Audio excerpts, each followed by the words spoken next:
Hi students, this is A. Mandari Kumar Rajesh. In this video, we are going to discuss a topic called how to make a competent host cell for transformation with a recombinant DNA molecule. For making a recombinant DNA, we need a plasmid, gene of interest, and two types of enzymes. They are restriction endonuclease and DNA ligase. So, this is a plasmid. Then this plasmid get cleaved by the restriction endonuclease at recognition site.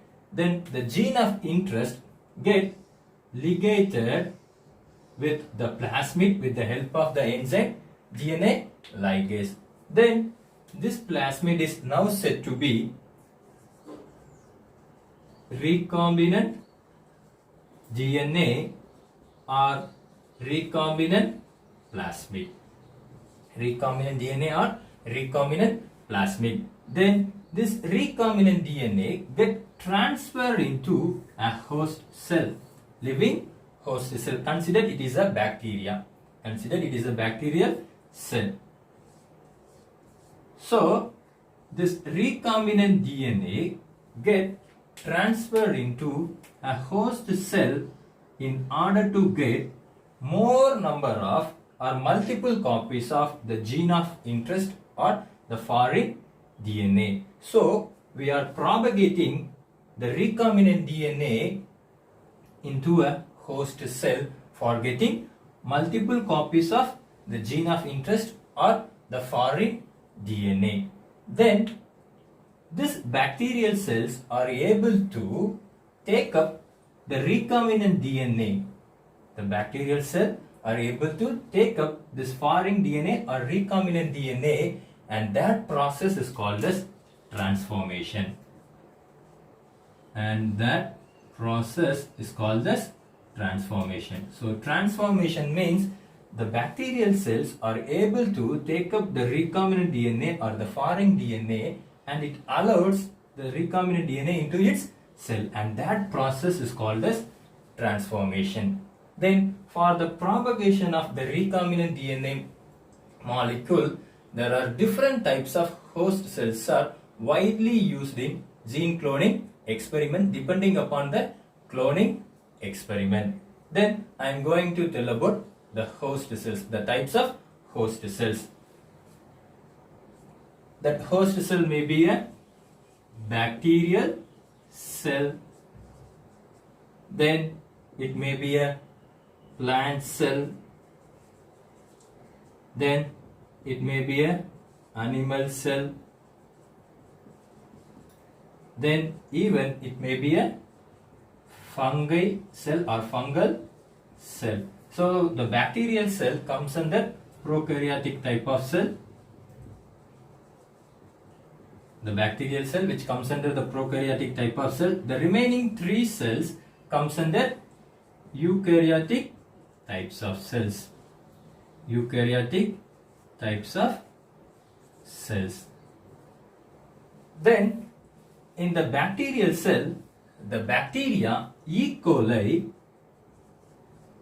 in the bacterial cell, the bacteria E. coli is widely used as host for the gene transfer in a gene cloning experiment, because E. coli is easy to handle and it is easy to grow in a culture medium, and it can accept wide range of vectors. The E. coli can accept wide range of vectors, and it is very safe to culture in a laboratory condition. Then one more important feature of E. coli is E. coli can divide every 20 minutes. So the E. coli cells can divide every 20 minutes. So the E. coli, the bacteria, is widely used as host for gene transfer in gene cloning experiment. Then in fungal cell, yeast is widely used as host for gene cloning experiment, because yeast can clone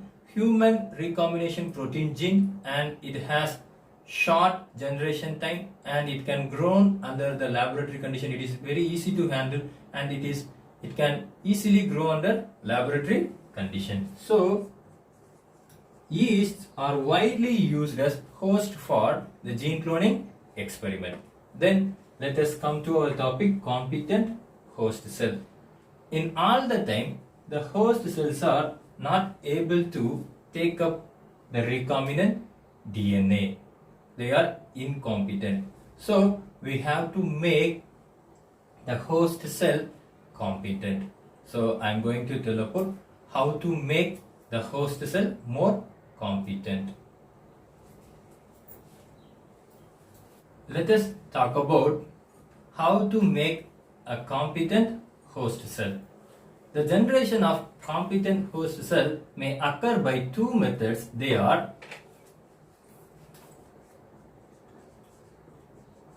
natural competent method, then artificial competent method.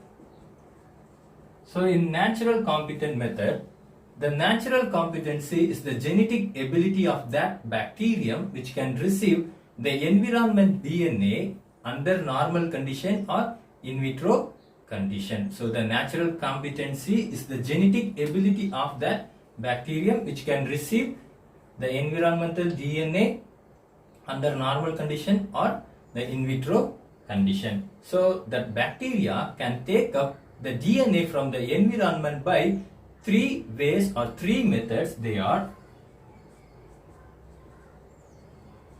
transformation, transduction, then conjugation.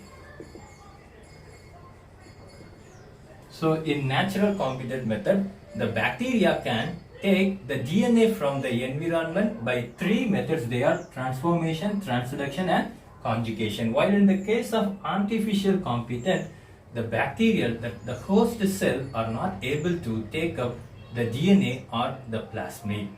So in order to force the bacteria to take up the plasmid, first we have to make that bacteria more competent to take up that plasmid. So I am going to tell about the steps which are involved in the competent process with the help of a flow chart. Please wait a minute.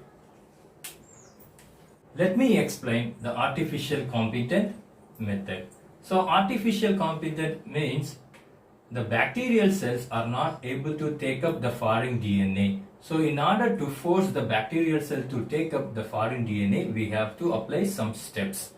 So that steps are, here the plasmid or DNA is highly hydrophilic molecule. That means the DNA attracted towards the water, and DNA is made up of nucleotides. So nucleotides contains the phosphate group, pentose sugar and nitrogenous bases.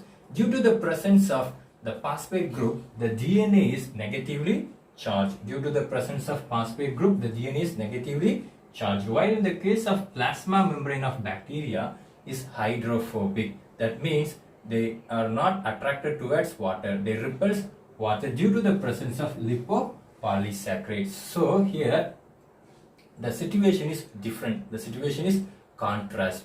So by this reason, the bacterial cell is not able to take up the foreign DNA or the recombinant DNA. So we have to make the bacterial cell more competent to take the recombinant DNA. So the first step, the bacterial cells are suspending in a solution which contains high concentration of divalent calcium ions. So these calcium ions make the pores in cell membrane, makes a minute pore in the cell membrane of bacteria or the plasma membrane of bacteria. So the divalent cation ions generate coordination complexes with negatively charged DNA molecule and lipopolysaccharide. Then that pore is not enough to enter, not enough for the plasmid to enter into the host cell. So the recombinant DNA and the host cell treated with ice, then the heat shock step strongly depolarizes the cell membrane which is treated with the cation ions. So decreases the membrane potential, lowers the negativity cell inside. So in this situation, the negatively charged DNA get entered into the plasma membrane and it get entered into the cytosol of bacteria. So the heat shock treatment lowers the membrane potential,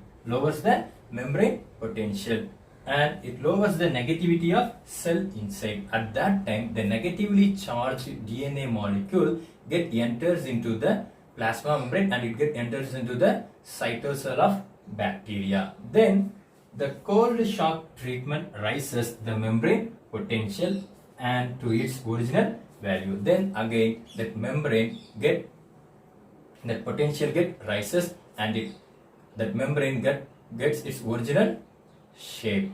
So this is how we can make the bacterial cell more competent by applying these steps, by applying these methods.